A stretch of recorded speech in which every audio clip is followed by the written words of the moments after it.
Y bien, estamos ahora con Liliana Rojas Suárez, una economista peruana, pero ella es investigadora principal del Center for Global Development en Washington, una persona muy influyente que acaba además de publicar un libro que se llama Los desafíos del crecimiento en América Latina. Ella es compiladora de un nuevo enfoque, es compiladora de este libro y además escribe la introducción. Liliana, buenas noches, ¿qué tal? Hola, ¿qué tal, Jaime? Bueno, hablemos un poco de la situación internacional en vista de que estás en el centro de la crisis. Así es. En el centro de la crisis en Washington, aunque Nueva Se York, ha movido un poco la crisis. Se ha movido. Sí. Bueno, la situación en Estados Unidos, ¿ya salió? ¿Sale o no sale Estados Unidos de la crisis? ¿Está saliendo o no de Sí. ella? ¿Sí? Por eso te decía que se ha movido, porque claro, la crisis ya no está tanto como epicentro en Estados Unidos, se ha movido a Europa. Y eso es lo que hace el asunto bien interesante, ¿no? Definitivamente sale Estados Unidos. Los indicadores, por donde lo veas, son de mejora. Tienes debilidades, tienes fragilidades, pero tú ves un incremento importante en la inversión, que es lo que se esperaba. ¿Ah, sí? Sí, y además ves que el ahorro que había de las familias, que había disminuido muchísimo, como que está comenzando el consumo está comenzando a recuperar. Es decir, el ahorro subió mucho. Claro, el ahorro subió. Ahorraban y no consumían. Exacto, y no consumían nada porque, claro, con tanta incertidumbre y además porque tenían unas deudas enormes. ¿Y han empezado a consumir? Claro, han empezado a consumir lentamente, pero tú ya ves muchas más señales de que ¿sabes cuál es la mejor señal? De que ya se comenzaron a dar indicaciones de que, digamos, que después del agosto, septiembre, la Reserva Federal va a comenzar a subir la tasa de interés. Ajá. Entonces ese es el mejor indicador, cuando comienzas a ver cuál es lo que se llama la estrategia de salida de las políticas expansionarias. Porque lo que hizo Estados Unidos es una cantidad de políticas expansionarias, tanto por el lado monetario como por el lado fiscal, claro. Y ahora el problema es cuándo salgo. Claro. Y entonces ya está planeando esa salida. Entonces yo honestamente veo que el comienzo del fin de la crisis en Estados Unidos ha comenzado. Porque se decía que las políticas de estímulo se estaban acabando. Así y la economía no había retomado su propio ritmo y por lo tanto esto podría ser una W, ¿no? Por el estímulo, una vuelta a la crisis. ¿Esa W no se va a producir? Yo creo que no, porque efectivamente eso sería cierto si se viera que la única recuperación viene dado por el lado de la demanda agregada fiscal del gobierno, pero como te digo, está recuperando el sector privado. O sea, los indicadores son del sector privado.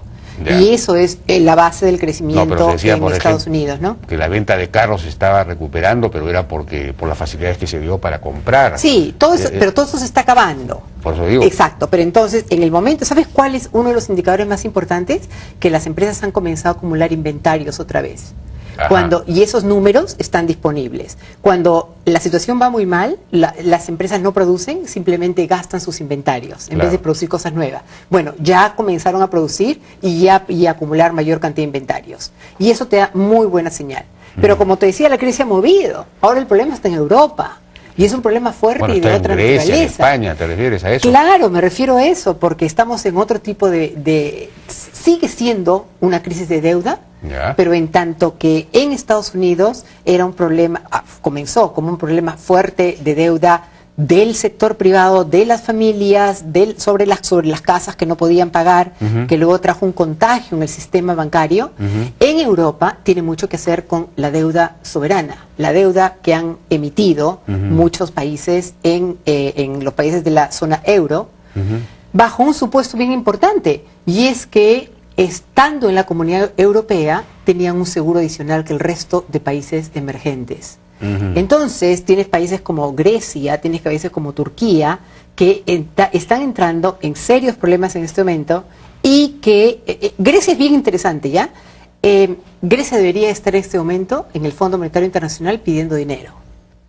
Y por razones geopolíticas, Francia y Alemania no quieren que lo haga. Piensen que ese es un problema de Europa y no lo vamos a pasar al Fondo Monetario.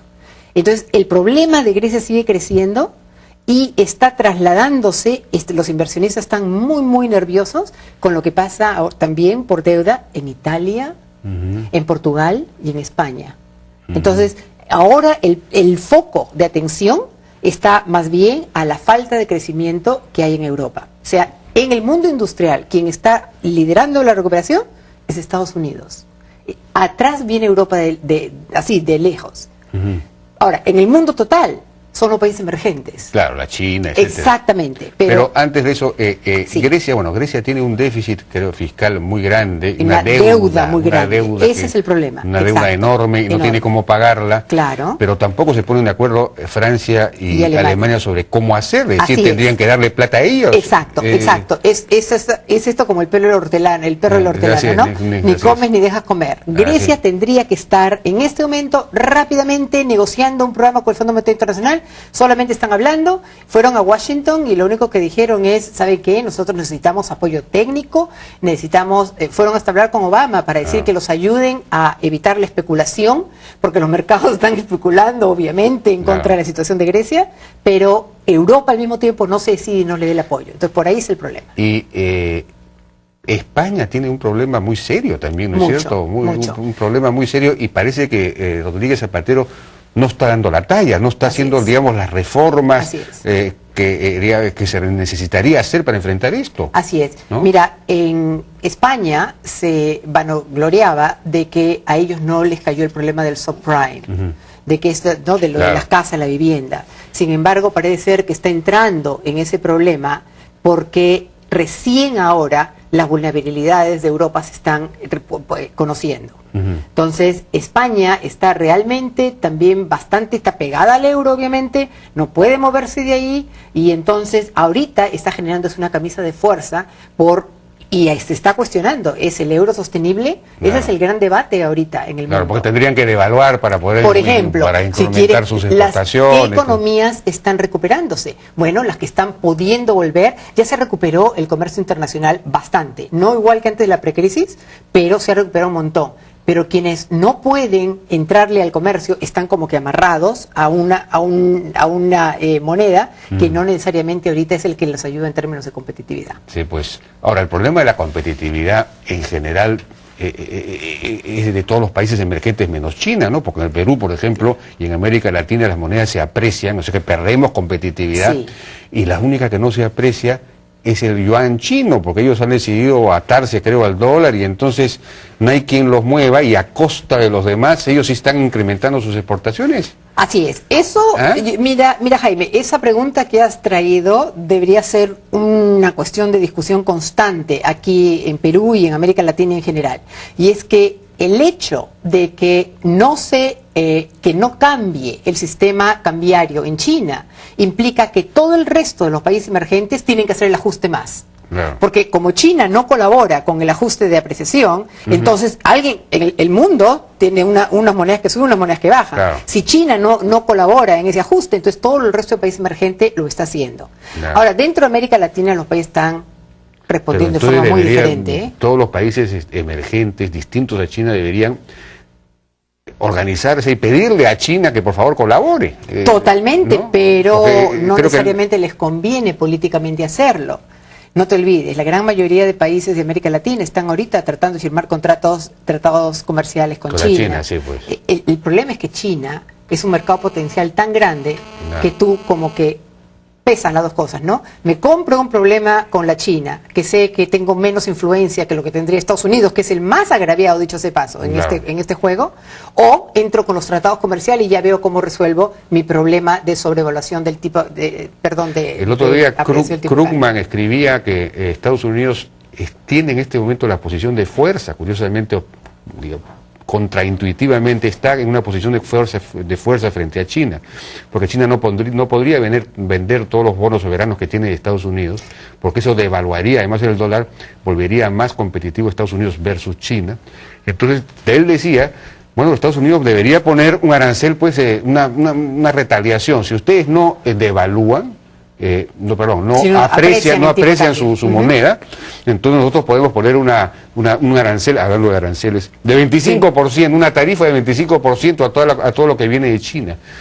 Está sugiriendo, pero eso sería una guerra comercial. Bueno, a mí no me entraría, por las mismas razones que tú presentaste hace un momento en tu discusión anterior, no me gustaría entrar en la propuesta de Krugman de poner aranceles a nada, ¿no? O sea, los aranceles generan una distorsión fabulosa y creo que no va por ahí. Lo que sí es absolutamente cierto es que ¿Por qué el dólar, independientemente de lo que le pase a Estados Unidos, siempre, a la hora de la hora, cuando hay más problemas, hay una corrida hacia el dólar? La razón más importante es porque es el mercado más líquido del mundo. Todo el mundo compra y vende dólares. Claro. Los chinos no pueden, bajo ninguna circunstancia, asumir que ellos no tienen nada que hacer porque ellos son compradores importantes de bonos del Tesoro americano. Claro. Entonces, sí, Estados Unidos está en una posición de fuerza, pero, nuevamente, es una cuestión de gano más o pierdo más si es que pongo sanciones. No. Porque, por otro lado, sí me conviene, a Estados Unidos le conviene, y sabe además que quien está en este momento el motor de crecimiento del mundo es China. Claro. Así que si China deja de crecer, entonces también tengo un problema con las exportaciones de Estados Unidos, que ahorita se ven de alguna forma aventajadas porque tuvieron un proceso con respecto a la moneda china, porque tuvieron un periodo de depreciación que, bueno, ahora se está corrigiendo.